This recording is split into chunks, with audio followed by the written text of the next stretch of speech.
Good morning, magandang umaga mga kapatid. Ang aking pong paalala sa bawat isang taga-pinagbuhatan, manatili pong mag-ingat at laging handa dahil ang padating na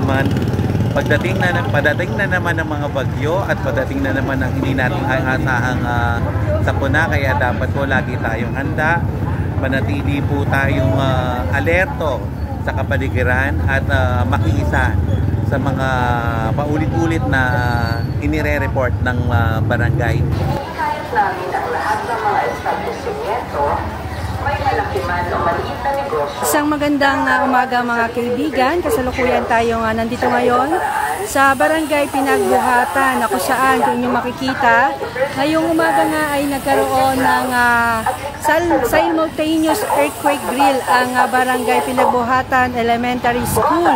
At dito talagang maraming estudyante o bata ang inyong makikita na talagang dito tinuturo yung mga dapat gawin kung sakaling ba'y dumating na ng mga kalamidad sa ating bansa. So itong simultaneous earthquake drill na ginagawa ng Barangay Pinagbuhatan Elementary School. Tayo dapat mangamba, kundi maging laging handa. Ang ating pananampalataya at pagtutulungan ang magiging sandigan natin. Sa bawat pag-iingat sa ginagawa natin, nagiging mas ligtas at matatag tayo bilang isang komunidad.